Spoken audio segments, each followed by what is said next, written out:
Estar aqui. E eu convido a igreja a abrir a palavra de Deus comigo em Atos dos Apóstolos, capítulo 18. Atos dos Apóstolos, capítulo 18. Nós continuamos hoje nossa série de mensagens no livro de Atos. Já chegamos no capítulo 18, estamos entrando na reta final do livro de Atos. Temos mais 10 capítulos para andar. E como é maravilhoso poder estudar a palavra de Deus. Ela é maravilhosa.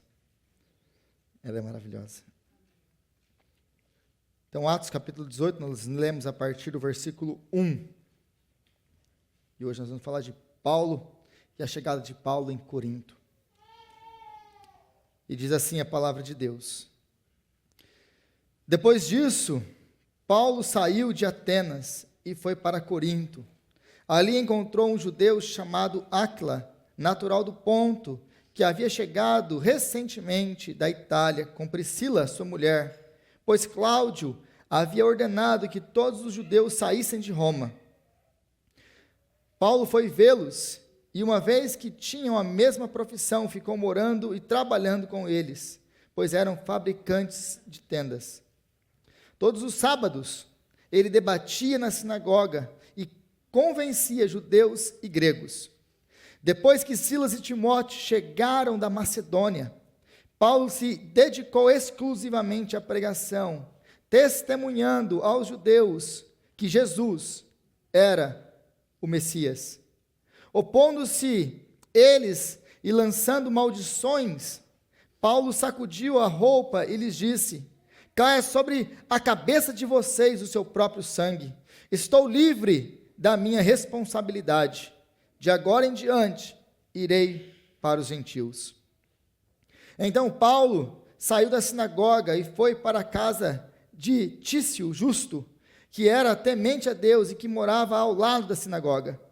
Crispo, chefe da sinagoga, creu no Senhor, ele e toda a sua casa. E dos coríntios que ouviam, muitos criam e eram batizados. Certa noite, o Senhor falou a Paulo em visão: não tenha medo, continue falando e não fique calado, pois estou com você e ninguém vai lhe fazer mal ou feri-lo, porque tenho muita gente nessa cidade. Assim Paulo ficou ali durante 1 ano e meio, ensinando-lhes a palavra de Deus. Sendo Galho procônsul da Acaia, os judeus fizeram em conjunto um levante contra Paulo e o levaram ao tribunal, fazendo a seguinte acusação: este homem está persuadindo o povo a adorar a Deus de maneira contrária à lei.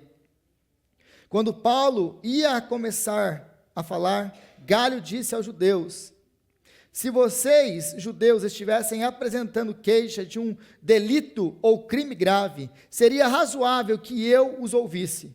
Mas visto que se trata de uma questão de palavras e nomes da sua própria lei, resolvam o problema vocês mesmos. Não serei juiz dessas coisas. E mandou expulsá-los do tribunal. Então todos se voltaram contra Sóstenes, o chefe da sinagoga, e o espancaram diante do tribunal. Mas Galho não demonstrou nenhuma preocupação com isso. Palavra de Deus. Senhor, nós oramos agora mais uma vez na sua presença, pedindo ao Senhor, Pai, que o Senhor venha em nome de Jesus Cristo agora abrir o nosso entendimento, para que possamos, ó Pai, entender a sua palavra. Porque essas são verdades espirituais e só podem ser discernidas espiritualmente. Então pedimos graça agora para entender a sua palavra, iluminação do teu espírito, e que a tua palavra venha mesmo trazer renovo, esperança, ânimo, confronto, mudança nas nossas vidas. Que a exposição da tua palavra venha trazer grande glória para o seu santo nome, venha exaltar Cristo, venha abençoar o teu povo. Essa é a nossa oração, no nome santo do nosso Senhor Jesus Cristo. Amém. Amém. Então Paulo agora ele chega em Corinto. E é interessante, Porque Paulo agora ele sai de Atenas. Se você voltar ao versículo anterior, que nós não lemos aí, o versículo 34. O versículo 34 do capítulo 17, ele resume a estadia de Paulo em Atenas. E diz assim: alguns homens juntaram-se a ele e creram. Entre eles estava Dionísio, membro do Areópago, e também uma mulher chamada Damares, e outros com ele. A primeira coisa que nós vemos aqui é que, no resumo do final do tempo de Paulo em Atenas, ele não tem o ministério que ele esperava ter em Atenas. Porque o texto nos diz que alguns homens juntaram-se a eles. Muito diferente do que acontece nas outras cidades onde Paulo passou. E agora, eu não sei se você notou isso, mas essa palavra, o versículo 1 é muito estranho, quando você está lendo em sequência, estudando a vida do apóstolo Paulo em sequência. O versículo 1 é um versículo que a gente até choca quando a gente lê ele. Por quê? Depois disso, Paulo saiu de Atenas. E o que tem de errado com isso, Rodrigo? Não, você não percebeu o que eu estou falando ainda. Paulo saiu. Ele não foi expulso. Ele não foi jogado para fora. Ele não foi maltratado, açoitado e teve que fugir. Isso aqui é raro acontecer no ministério do apóstolo Paulo. Paulo levantou, pegou essas coisas e foi embora. E assim ele foi. Então, em Atenas, ele não enfrenta uma grande oposição. Ele tem aquele episódio no Areópago que nós vimos na última pregação, que eles os chamam lá para interrogar ele: o que você está falando, o que esse tagarela está falando? Mas ele não tem um alcance que ele esperava ter em Atenas, a cidade dos intelectuais, a capital intelectual do mundo romano. Eles, tá bom, entrevista ele ali, faz isso que ele está ensinando não faz sentido nenhum, deixa esse cara aí. Mas da mesma maneira que ele não tem perseguição, também ele não tem o quê? Um alcance desejado. Mas agora em Corinto as coisas vão ser diferentes. Agora Deus ele vai, diferente de Atenas, fazer coisas que ele não fez em Atenas. Mas então Paulo sai de Atenas e ele chega agora em Corinto. E nós precisamos entender a cidade de Corinto. Porque se você já teve a oportunidade de ler as cartas do apóstolo Paulo, a primeira e a segunda aos Coríntios, você vai ver que Corinto não era uma igreja qualquer. É uma igreja bem complicada. Bem complicada. E hoje você vai entender o porquê que a igreja de Corinto era uma igreja tão complicada. Se Atena era a capital intelectual do império, Corinto era a capital do pecado e da imoralidade. Era comum para as pessoas do Império Romano olharem para Corinto e para os habitantes de Corinto, e Corinto estava associado à imoralidade. Se você morasse em Corinto, se você era um Corinto, existia até o verbo corintianizar. Corintianizar, o que é corintianizar? Eu sabia que ia ter isso. Eu vou falar para você, esse povo não é crente, não. O que é corintianizar, então? Não é ser torcedor do Corinthians. Corintianizar era, para eles, a mesma coisa que ser praticante de imoralidade. Então, você morar em Corinto, você já era associado a imoral. Você era um imoral só de morar na cidade. Porque ela era conhecida, então, pela sua imoralidade. Aí você lê, por exemplo, o apóstolo Paulo escrevendo a carta aos Coríntios, que determinado homem está tendo relações com a mulher do seu pai. Ele não fala se é a sua mãe ou se é madrasta, o que pouco importa. Então, você lê um negócio desse tão chocante, mas se você coloca esse relato, essa carta de Corinto, na perspectiva correta, que é a cidade, você vai ver que isso para eles era uma coisa normal. Isso para eles era uma coisa normal. E ao ponto de que dentro da igreja, os outros homens estavam orgulhosos com isso. E o apóstolo Paulo fala assim: Eu escutei falar que existe imoralidade tal no meio de vocês que não é praticada nem no meio dos pagãos, na igreja de Corinto. Então aquilo que se praticava em Corinto não era uma coisa normal nem entre os pagãos do Império Romano. Era uma cidade perdida na imoralidade e no pecado. A cidade também era o templo principal de Afrodite, a deusa do amor, do panteão grego. Ao ponto de que se estima-se, dentro desse templo, servindo a esse templo, existiam mais de 1000 prostitutas e prostitutos sexuais no templo, servindo. Eu estou falando de um templo. Nós estamos agora, tem muitos outros templos na cidade. Aí você começa a colocar em proporção a imoralidade da cidade. Então ela também era uma cidade muito rica, porque era uma cidade que existiam 2 portos. A sua localização permitia que ela tivessem 2 portos na cidade. Então, onde você tem porto, você tem o quê? Circulação de mercadoria. Você tem circulação de mercadoria, você tem pessoas com dinheiro, o comércio floresce, a cidade é uma cidade rica, que era também habitada por ex-soldados romanos. Então, ela foi basicamente colonizada por ex-soldados romanos, para se manter a paz daquele lugar, porque era uma cidade estratégica. Então, basicamente, em resumo, essa era a cidade de Corinto. E existia, naquele tempo, o tal de slogan, que você nunca deve ter ouvido isso na sua vida, que tudo era válido em nome do amor. Aí você começa a perceber que as coisas não nasceram como você pensa no século 21. Tudo podia, se era em amor. Você podia, eles praticavam todo tipo de imoralidade e usavam o nome disso, o amor. Não, isso aqui tudo pode porque é em amor, porque as pessoas estão se amando. Elas estão expressando o seu amor umas pelas outras. O que nós escutamos hoje? Se tem amor, está tudo ok.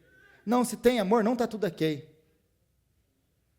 Porque a palavra de Deus condena certas práticas, e práticas imorais, práticas que são contrárias à natureza do homem e da mulher. E aí você vai conseguir entender um pouquinho da carta do apóstolo Paulo aos Romanos, porque Paulo escreve aos Romanos de Corinto. Então, quando você abre Romanos capítulo 1, e você vê aquela lista maravilhosa de Romanos capítulo 1, a partir do versículo 24, e ele vai falando, e vai descrevendo a situação do ser humano, ele está dentro de Corinto, ele sabe, ele conhece, ele está vendo a natureza do ser humano, quem nós somos. Quem nós somos. Então o apóstolo Paulo, ele vai nos chamar o quê? A santidade. Deus está nos chamando a abandonar essas práticas imorais e viver a santidade. É isso que nós somos chamados para fazer. E é por isso que o apóstolo Paulo está agora pregando arrependimento e santidade, porque é isso que ele vai fazer na sua carta aos Coríntios, tanto na primeira quanto na segunda carta. Mostrar para eles o erro deles, da imoralidade do pecado, que Deus não aceita, não está legal, não é tudo em nome do amor, não é porque é praticado com amor, ou se diz amor, que está tudo certo com Deus, que Deus aceita, que Deus perdoa, e que Deus vê isso com bons olhos. Não, existem coisas que Deus abomina, é pecado, e nós chamamos pecado de pecado. Não é porque a sociedade diz que está aprovado, não é porque o governo diz que está aprovado, que nós aprovamos. Nós somos esse é o caráter profético da igreja, que a igreja tem sucumbido à sociedade. Não, nós não podemos falar nada, porque o governo autorizou agora esse tipo de união. Porque o que importa é amor. Isso não é novo. Isso não é novo, isso não nasceu agora. Sempre foi assim e sempre vai ser. O caráter da igreja profético é se levantar e denunciar. Nós não batemos em ninguém, nós não xingamos, nós não maltratamos ninguém. Mas nós nos levantamos e dizemos, não está certo, porque a palavra do Senhor diz que não está certo. Não é a minha opinião, não é o que eu acho certo ou errado, é a palavra de Deus. Tratamos com amor, tratamos com misericórdia, porque todos nós somos pecadores, não há distinção nisso. Não há um justo, nenhum sequer, ninguém que entenda, ninguém que busca Deus. Todos carecem da graça, todos. Contudo, nós não aceitamos tudo em nome do amor.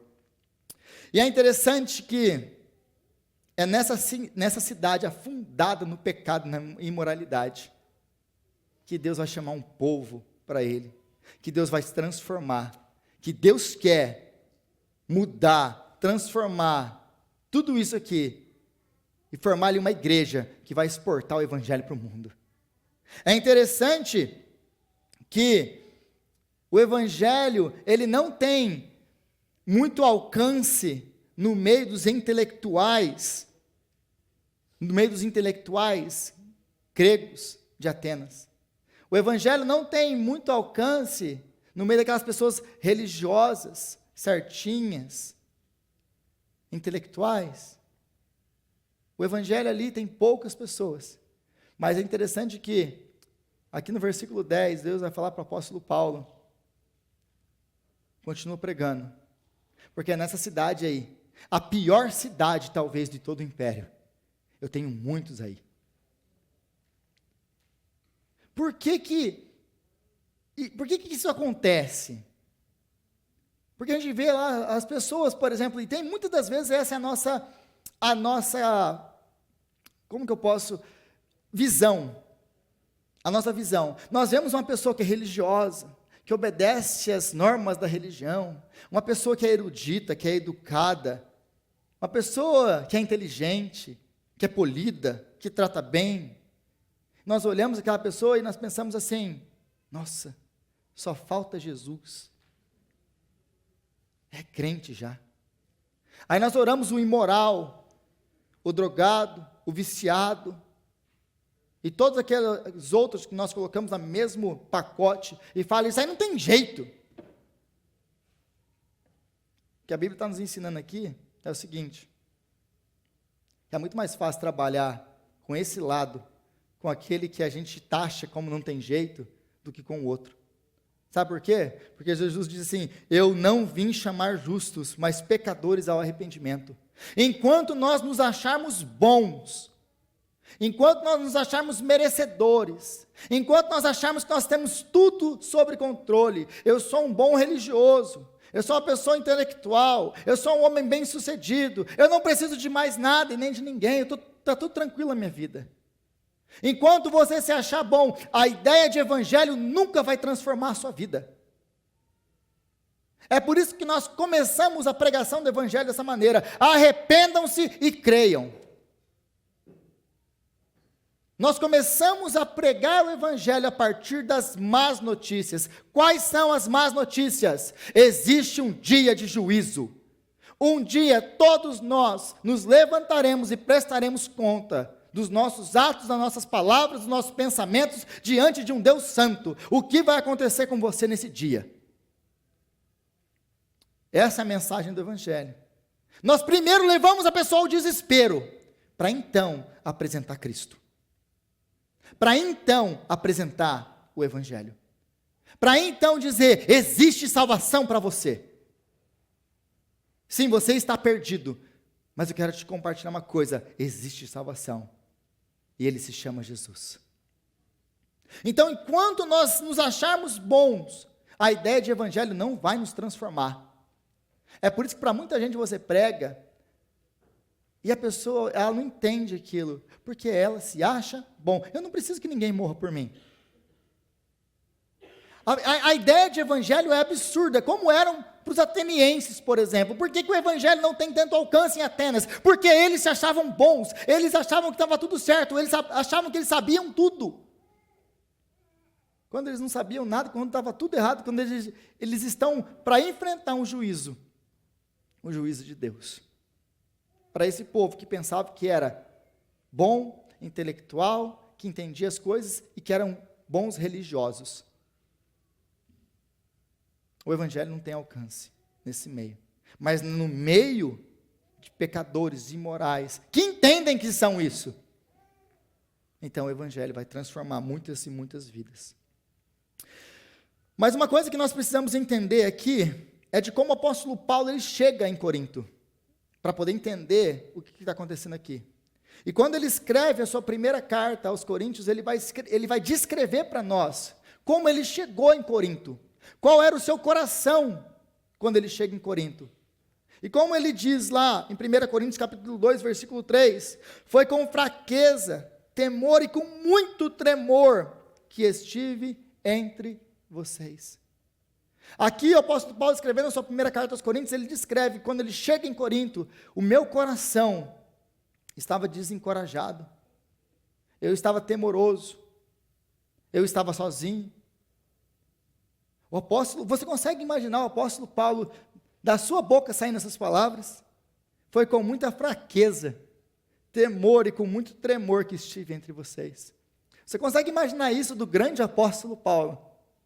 Um homem que para nós, quando nós lemos a sua vida, esse homem não teme nada. Esse homem ele é feito de ferro. Você não tem nada que você faz com esse homem, que você abate esse homem, não. Isso aqui vai ensinar para a gente que até mesmo os grandes líderes, como o apóstolo Paulo, talvez o maior líder de todo o cristianismo, a história, ele tinha momentos em que ele estava desencorajado. Isso ensina muito para nós. Que nós, cristãos, se o apóstolo Paulo passou por momentos assim, quem dirá nós? Nós vamos passar por momentos que nós vamos estar com muita fraqueza, com muito temor, com muito tremor. Faz parte da nossa vida cristã. É parte da gente. Então ele chega em Corinto dessa maneira, desencorajado, sozinho, sem saber o que vai acontecer, depois de um tempo em Atenas, não frutífero, ou com muito poucos frutos, ele chega lá, ele não sabe o que vai acontecer agora, chega na cidade, e ele conhece muito bem Corinto, ele sabia muito bem que cidade que ele estava entrando. Estou entrando na pior cidade, na outra que era mais legal ali, que os caras eram mais polares, que ninguém nem bateu, não aconteceu nada, o que eu vou fazer no meio desses imorais, pecadores aqui? É assim que ele chega. Então quando ele chega em Corinto, ele está desencorajado. Ele está desencorajado. Mas o Senhor vai encorajar o apóstolo Paulo com 3 coisas dentro do ministério. Deus agora, nesse texto aqui, ele vai nos ensinar, ele vai nos dizer como ele encorajou o apóstolo Paulo com 3 coisas no ministério. A primeira coisa que ele vai fazer aqui para encorajar o apóstolo Paulo de novo é com a comunhão do ministério. A segunda coisa que ele vai fazer para encorajar de novo o seu servo é com o sustento no ministério. E a terceira e a última coisa que ele vai fazer para encorajar o apóstolo Paulo, ele vai encorajar com o fruto do ministério. Essas são as 3 coisas que nós vamos aprender aqui hoje, para aqueles de nós que estamos desanimados na nossa vida, como o apóstolo Paulo estava enfrentando o ministério. Então a primeira coisa que nós vemos aí, se você tiver com a Bíblia aberta, versículo 2 ao versículo 4, diz assim que ali encontrou um judeu chamado Áquila, natural do Ponto, que havia chegado recentemente da Itália com Priscila, sua mulher, pois Cláudio havia ordenado que todos os judeus saíssem de Roma. Paulo foi vê-los e uma vez que tinham a mesma profissão, ficou morando e trabalhando com eles, pois eram fabricantes de tendas. Todos os sábados, ele debatia na sinagoga e convencia judeus e gregos. Então a primeira coisa que Deus envia ao apóstolo Paulo para animar o coração do seu servo são companheiros de ministério. Áquila e Priscila, eles já são crentes, até porque se você virar a sua folha, você continuar lendo a narrativa do capítulo 18, eles vão encontrar, depois que Paulo vai embora, eles vão encontrar com Apolo, e o Apolo já é um grande pregador, já fala de Jesus Cristo, mas eles chamam Apolo para ensinar com maior exatidão sobre as Escrituras, sobre o Messias. Então eles já sabem sobre o cristianismo, e eles são expulsos de Roma. Por que eles são expulsos de Roma? O ano anterior, no ano 49, o imperador Cláudio, o imperador de Roma, ele expulsa de Roma todos os judeus. Por que eles expulsam de Roma todos os judeus? Porque havia um grande desentendimento por causa de um tal de Cresto, que provavelmente os historiadores vão falar que era Cristo, que era a tradução do termo Messias para o grego. Então eles brigavam por causa de um tal de Cresto, e o governador e os políticos romanos, que não entendem nada de cristianismo ou de judaísmo, porque o cristianismo está nascendo, eles achavam que os judeus estavam brigando entre eles, por causa da seita entre eles lá, e ele falou assim, sabe, quer saber de uma coisa? Pega todo mundo, pega esse judeu e manda tudo embora por causa desse Cresto aí. Tentaram achar esse Cresto, mas o Cresto não está aí. Quem é o Cresto? Traz esse Cresto aqui. Os caras não entendiam nada. O Cresto não está aqui mesmo. O Cresto está sentado num trono, e está governando sobre tudo e sobre todos. Então faz o seguinte, manda todo mundo embora. Então Cláudio expulsa todos os judeus de Roma. É por isso que eles estão agora em Corinto, porque eles foram expulsos de Roma. E aí eles encontram então Paulo. E é interessante aqui, eles têm a mesma profissão. O texto aqui vai nos dizer que eles tinham a mesma profissão, que eles trabalhavam com couro. Na verdade, a tradução literal desse texto aqui não é fazedores de tenda. Eles trabalhavam com couro. Mas como as tendas eram feitas de couro, então os tradutores acham que ele trabalhava com fazer tendas. Mas Paulo vai então morar e trabalhar com eles. Por que ele vai morar e trabalhar com eles? Porque eles tinham um shopping, ou tinham o seu negócio no andar de baixo, e eles moravam em cima. Era assim que eles funcionavam no Império Romano. Tem a sua casa em cima do seu negócio, como é para algumas pessoas aqui. Você tem o seu negócio embaixo, que é um salão comercial, e a sua casa em cima. Então as pessoas moravam onde elas trabalhavam. O apóstolo Paulo está sozinho, não tem nem onde morar. Aí ele conhece esses irmãos, eles chamam para trabalhar junto com ele e para morar. E ali então ele encontra outros cristãos que têm a mesma profissão que ele, e ele fica ali trabalhando com eles. E isso vai trazer a amizade desses irmãos, vai trazer o alento para o coração do apóstolo Paulo que ele precisa, o encorajamento que ele precisa, e vai trazer o sustento que ele precisa, porque o apóstolo Paulo aqui, se você notou uma coisa, ele vai todos os sábados na sinagoga. Por que ele vai só todos os sábados? E nas outras cidades ele pregava, ele discutia todos os dias da semana. Sábados nas sinagogas e depois durante a semana no Agorá, que era o centro, o marketplace da cidade. Porque o apóstolo Paulo não tem sustento financeiro. O apóstolo Paulo não tem dinheiro para se manter. Ele precisa fazer o que agora? Trabalhar. Trabalhar.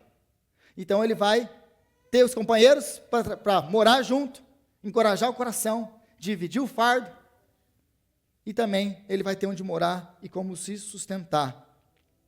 E aqui, versículo 3 e 4, nós vemos que o apóstolo Paulo ele está o quê? Trabalhando.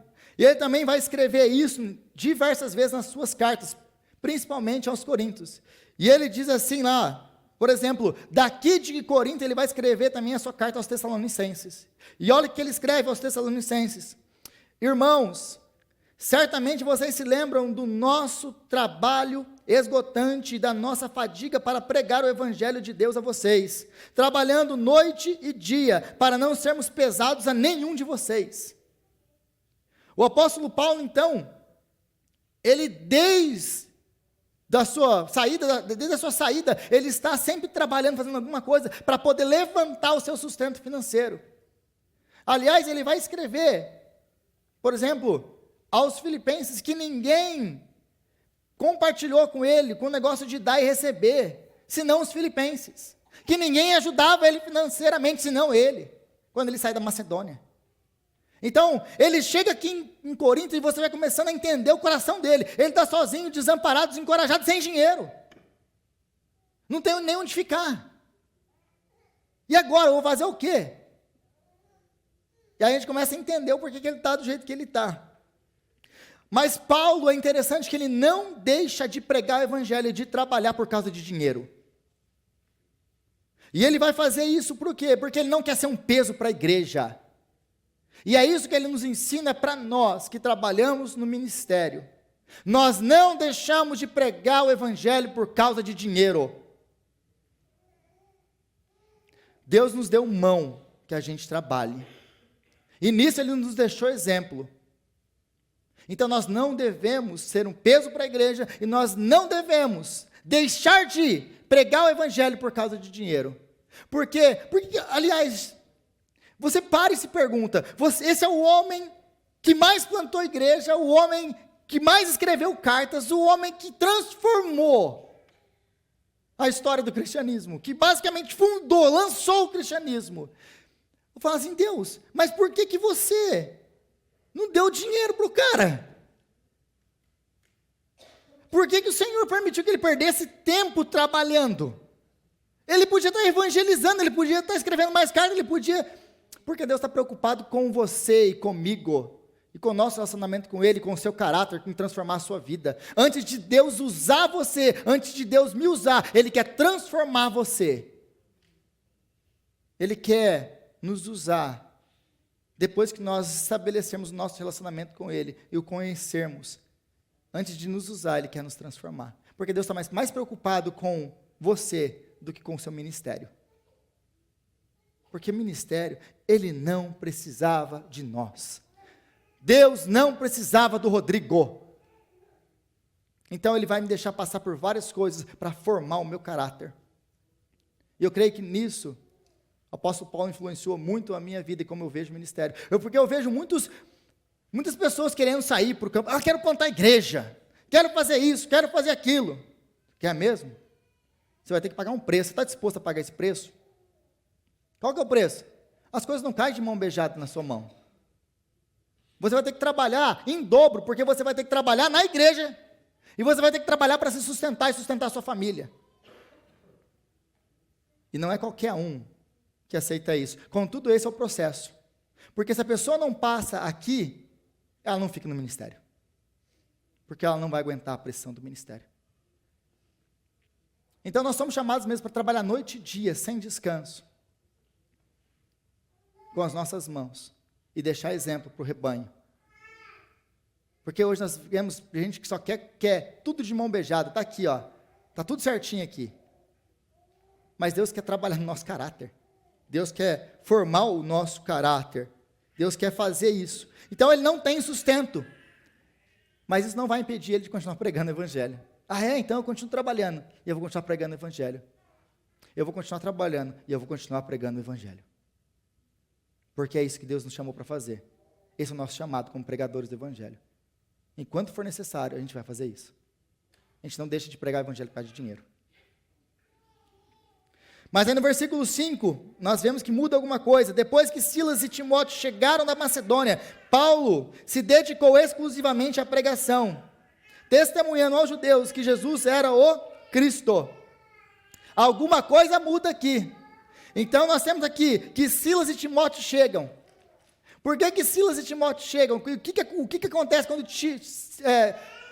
Silas e Timóteo chegam? O que acontece com eles?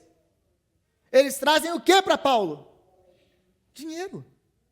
Paulo está aqui, a oferta das igrejas. Está aqui o que as igrejas deram para você, para que você se dedique exclusivamente ao ministério.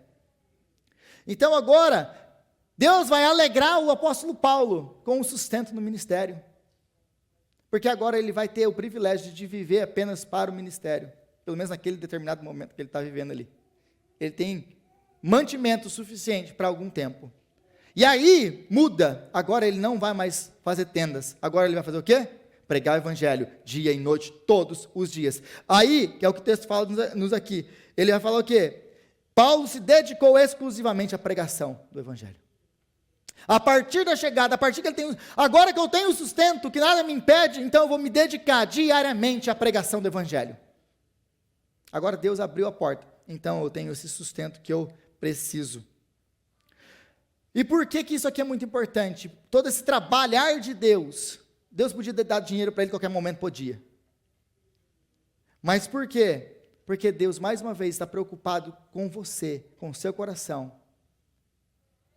E o ministério vai ser uma consequência do seu relacionamento com Deus. Estar no lugar certo. O nosso ministério é consequência do nosso relacionamento com Deus. Então Deus precisa tratar todo mundo. Se Deus precisava tratar isso com o apóstolo Paulo, Deus sabe por que ele precisava fazer isso com o apóstolo Paulo. Deus sabe por que o apóstolo Paulo precisava trabalhar. Nós não sabemos, Deus sabe. Se Deus precisava tratar isso com Paulo, o que ele tem que fazer conosco? Nós temos também que aprender muito com esses líderes. Mas aí no versículo 6, depois que ele começa a pregar o evangelho, eles começam a acusá-lo, lançar maldições sobre ele. E Paulo vai citar basicamente aquilo, ele vai fazer uma alusão a Ezequiel no capítulo 33.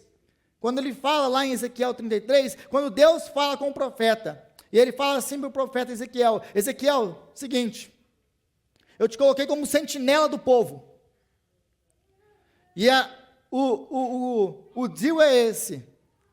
O que você precisa fazer? Você precisa avisar o povo. Porque se a guerra estiver vindo, tem um sentinela, para que serve o sentinela? A guerra está vindo. Se o sentinela toca a trombeta, o povo se prepara para a batalha. Então eles podem se defender. Agora, se a guerra está vindo, o sentinela vê a guerra e não avisa o povo. A guerra vem, varre a cidade, todo mundo morre. O sangue dessas pessoas que morreram está na cabeça do sentinela, porque ele não avisou o povo. Mas uma vez que ele fez o trabalho dele, que ele tocou, e as pessoas não ouviram, e elas não se prepararam para a guerra, o sangue da cabeça delas está sobre elas, porque elas não ouviram o sentinela. O seu trabalho, o meu trabalho, é tocar a trombeta. Existe um julgamento para vir, existe um Deus que vem em julgamento, para julgar todos. Existe o dia marcado do julgamento. É só você ler o livro do Apocalipse, que você vai entender isso muito bem. O nosso trabalho, o meu trabalho, é avisar desse dia. Se você vai ouvir, se você não vai ouvir, não é mais meu problema. O meu trabalho é ser sentinela, é pregar o evangelho de forma fiel. Esse é o nosso trabalho como crentes, pregar o evangelho de forma fiel. Então, se a pessoa nos ouvir, glória a Deus. Se ela não nos ouvir, mas nós avisamos, então o sangue dela está sobre a cabeça dela. Ela rejeitou a salvação. Agora, se você não fez o seu papel de pregar o evangelho, a pessoa que você sabe que precisa ouvir o evangelho, o sangue dela está sobre você. Porque você não advertiu. Porque você não pregou o evangelho. Igreja do Senhor, existe uma grande responsabilidade em nós, de pregarmos o evangelho para todos. Para todos. Então, nós aprendemos aqui que Deus nos chamou para sermos fiéis e não frutíferos. Deus te chamou, Deus me chamou para ser fiel e não frutífero. O que eu quero dizer com isso? O nosso trabalho é pregar Cristo com fidelidade, e os resultados estão nas mãos do Senhor. Eu não converto ninguém. Eu não sou capaz de abrir o seu coração, por mais que eu queira, de transformar o seu coração de pedra em coração de carne, de abrir a sua mente e colocar Cristo aí dentro. Eu não sou capaz de fazer isso. Ninguém converte ninguém. O nosso trabalho não é converter ninguém. Então o nosso trabalho não é ser frutífero. O nosso trabalho é ser fiel. O nosso trabalho é pregar Cristo com fidelidade. Esse é o nosso trabalho. Se Ele vai converter, se Deus vai transformar vidas, é Deus e a pessoa, não somos nós. O nosso trabalho, nós não nos preocupamos com os frutos, nós preocupamos em sermos fiéis a Deus, em pregar o Evangelho com fidelidade, porque só Ele pode converter corações. Então, por isso, consequentemente, nós podemos pregar sem o medo de falharmos. Porque você não pode falhar. Se você pregar o evangelho, você nunca vai falhar. A única maneira de você falhar é se você não pregar. Eu nunca vou falhar se eu chegar aqui e pregar o evangelho. Eu vou falhar se eu não pregar. A única maneira de não sermos bem-sucedidos no trabalho que Deus nos deu é se nós pararmos de falar e de pregar o evangelho. Esse é o nosso trabalho. Agora, os frutos o Senhor vai nos dar, segundo a vontade dEle. Mas, e Deus dá os frutos, porque esse é o coração dele. Ele entregou Jesus para que nós pudéssemos frutificar na nossa pregação do Evangelho. E esse é o terceiro e último ponto, que o apóstolo Paulo vai ser encorajado por Deus com os frutos do ministério. Versículo 10, versículo 9. Certa noite o Senhor falou a Paulo em visão: não tenha medo, continue falando e não fique calado, pois estou com você. Ninguém vai lhe fazer mal ou feri-lo, porque tenho muita gente nessa cidade. Glória a Deus. Então Deus chega para o apóstolo Paulo agora, dá uma visão para ele, e é muito fácil a gente entender as palavras de Deus, que não tenha medo, que ninguém vai te machucar, Paulo. A gente consegue muito bem, depois de entender toda a sua caminhada até aqui, falar assim, se esse era um temor do coração dele, nossa, será que você é apedrejado de novo? Será que vão me bater, que até me matar quase de novo? Então existia no coração dele uma angústia, e Deus chega para ele, fica tranquilo, Paulo, ninguém vai bater você nessa cidade, dessa vez você vai ser livre. Lá na frente as coisas não vão ser tão legais assim, mas nessa aqui eu vou te proteger. E Deus cumpre isso nessa cidade. Então não tenha medo, continue pregando. E aí ele vai dar uma coisa que para nós é maravilhoso. Continuo pregando porque eu tenho muitos nessa cidade. E essa é a alegria do ministério. Por que que eu trabalho entusiasticamente para o Senhor?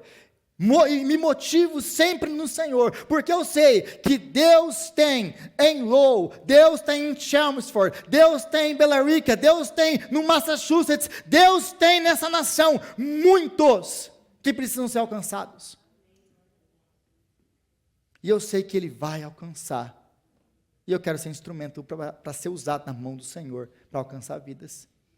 Porque não tem nada dentro do ministério que dá mais alegria para a gente, quando a gente vê pessoas sendo restauradas, pessoas encontrando a Cristo, pessoas se convertendo ao Senhor Jesus Cristo. Os frutos do ministério vão dar para a gente a alegria para continuar. E por mais que talvez você não esteja vendo o frutos agora, porque talvez essa seja a sua vida, e por muito tempo a gente passa, eu já passei por isso aqui, você deve estar passando por isso, ou pode, ou já passou. Muitas vezes a gente está pregando, está anunciando, está falando, a gente não vê os frutos. Lembre-se disso, o seu trabalho é pregar com fidelidade, os frutos você deixa na mão do Senhor. Na hora certa, vai lançando sementes, na hora certa, eles virão. Então Jesus aqui ele está incentivando Paulo, continue pregando, você não para de falar, continua pregando, e eu vou fazer o que eu tenho que fazer.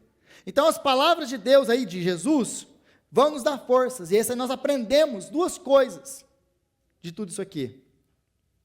A palavra de Deus vai nos dar força para duas coisas aqui, como deu ao apóstolo Paulo. A primeira delas é continuar trabalhando mesmo cansados.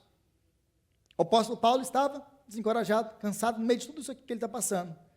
Mas ele tem uma palavra de Deus. Nós temos a palavra de Deus na nossa mão todos os dias. Aí vai de você buscar ou não. Vai de você se encorajar nela todos os dias ou não. Porque a palavra de Deus, ela vai então te dar graça e força para continuar trabalhando, mesmo que você esteja cansado. É ela que renova suas forças.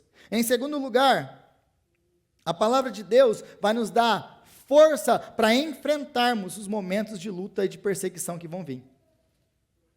A palavra de Deus vai nos dar força para enfrentarmos os momentos de perseguição que vão vir. Por quê? Versículo 10, ele antecede a perseguição que vai vir a partir do versículo 12. Que depois disso ele não vai apanhar, mas coitado do Sóstenes, porque pegaram o rapaz aqui, o Paulo não apanhou não, mas o tal do Sóstenes, esse coitado, esse Deus não poupou não, e apanhou. Mas então, Paulo precisava de uma palavra de encorajamento para um momento difícil que ele enfrentaria, para as perseguições que viriam pela frente. Nós precisamos da palavra de Deus constantemente, para as perseguições, para as provações, para os momentos de dificuldade e sofrimento da nossa vida. Você não vai conseguir passar pelas suas lutas por você mesmo. Você não vai conseguir se sustentar você mesmo. Nós precisamos da palavra de Deus todos os dias. Todos os dias, nos exortando, nos confrontando, nos dando graça para continuar, mesmo em momentos de luta, mesmo em momentos de cansaço, mesmo em momentos de perseguição, mesmo em momentos de sofrimento, porque a palavra de Deus é capaz de nos sustentar. Amém? E aí no final aqui, ainda nesse versículo 9 e 10, se você notou, Deus ele dá 2 ordens e 3 razões para Paulo continuar. Ele dá 2 ordens. As primeiras são: não tenha medo. A segunda ordem é: não pare de pregar. E depois ele vai dar 3 razões para Paulo fazer isso. Para ele pregar e para ele não ter medo. Razão 1, eu estou com você. Razão 2, ninguém pode fazer nada com você. Razão 3, eu tenho uma obra maravilhosa para fazer através da sua vida. 2 ordens, 3 razões. Como que isso se aplica para a sua e para a minha vida? Deus chega para você e diz: não tenha medo. O medo, ele nasce do fato de nós esquecermos quem nós servimos. Nós estamos temerosos na maioria das vezes porque nós esquecemos quem é Deus. Nós esquecemos que Deus é um Deus do céu, o soberano, o todo-poderoso, que criou os céus e a terra, que tem domínio e poder sobre tudo e sobre todos. Então nós deixamos esse reino material, as coisas que nós vemos, fazer o quê? Tirar a nossa alegria e colocar medo no nosso coração, porque nós paramos de olhar para aquele que é o soberano sentado no trono. O medo, ele nasce do fato de que nós esquecemos de quem é Deus. Nós pensamos: eu estou sozinho. Como o apóstolo Paulo pensava: eu estou sozinho, estou desencorajado, estou sem dinheiro. O que eu vou fazer agora? Deus chega para o apóstolo Paulo, Deus chega para você e fala isso: não tenha medo. Não se esqueça que eu sou soberano, que a situação que você está vivendo agora, Deus tem controle absoluto sobre ela. Deus nunca perdeu isso de controle. Mas Deus, você não está vendo isso aqui? Tô. Mas se lembra de uma coisa: Deus, ele quer transformar você antes de usar você. E ele vai fazer isso. Agora, a segunda coisa, aliás, ainda nessa questão do medo, o apóstolo Paulo escreve uma coisa que é maravilhosa em Romanos capítulo 8. Se Deus é por nós, quem será contra nós? O que pode nos fazer os homens? Por que a gente está com medo? Por que nós estamos com medo? Mas a segunda coisa que ele diz para Paulo e para você: não pare de pregar. O nosso trabalho, mais uma vez, é pregar com ousadia, é pregar com fidelidade. Se lembra de uma coisa: Jesus morreu para nos trazer salvação, e o seu trabalho é apenas compartilhar. Deixa eu colocar isso aqui em perspectiva. Jesus morreu para salvar você. Jesus morreu para que você pudesse pregar o evangelho, compartilhar o evangelho para outras pessoas. Ele não está te pedindo para você morrer como ele morreu. Aliás, você não, provavelmente nesse país, no tempo que nós vivemos, pode acontecer, pode, mas se acontecer é uma coisa que é muito raro, de você morrer pela sua fé. Como, por exemplo, há alguns dias atrás, um homem morreu no Oriente Médio por causa da sua fé. Foi executado, publicamente. Provavelmente isso aqui não vai acontecer aqui. Pelo menos não nesse tempo agora, não por agora. Jesus morreu para nos dar salvação. A única coisa que ele está pedindo para você fazer é compartilhar. Não pare de pregar. A terceira coisa que ele diz aí agora, de dar razão: por que você não deve ter medo? Por que você deve continuar pregando? Porque eu estou com você. Jesus nos prometeu isso: eis que estou convosco todos os dias até a consumação dos séculos. Por que nós estamos temerosos? Jesus está conosco, o Espírito Santo habita em você. A quarta coisa aí, ou o segundo motivo, a segunda razão: ninguém pode fazer nada com você. O que o homem pode fazer conosco? Lembra de Jesus Cristo, Mateus capítulo 10. E ele fala assim: não temam quem pode matar o corpo, mas não pode fazer nada com a alma de vocês. Temam a Deus, que pode matar o corpo e lançar a alma de vocês no inferno. Quem tem autoridade e soberania é o nosso Senhor, é o nosso Pai. Os homens não podem fazer nada conosco. O que pode fazer a morte com o crente? Nada. Onde está a morte, a sua vitória? Onde está a morte e o seu poder de ferir? A morte foi tragada pela vida em Cristo.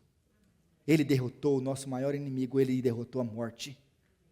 Se a morte chegar para você hoje, ela não pode fazer nada com você. A única coisa que a morte pode fazer é nos levar para mais próximo do Senhor. Última coisa, ou a última razão, Deus quer usar você para glorificar o nome de Jesus Cristo na sua vida e alcançar a muitos. Essa promessa não, Deus tem muitos, não pare de pregar, continue falando, Paulo. Deus quer fazer isso na sua vida, Deus quer fazer isso na minha vida. Não pare de pregar, não feche a sua boca, continua compartilhando Cristo. Deus quer usar você para Ele alcançar pessoas e fazer uma obra maravilhosa através de você na vida de outras pessoas. Esse é o seu chamado e esse é o meu chamado. Queria chamar o louvor para cá. E tudo isso que nós vimos agora nesse texto, todas as promessas maravilhosas que nós acabamos de ver aqui, elas só podem ser assim, por causa disso que nós vamos fazer agora, na ceia do Senhor. Amém?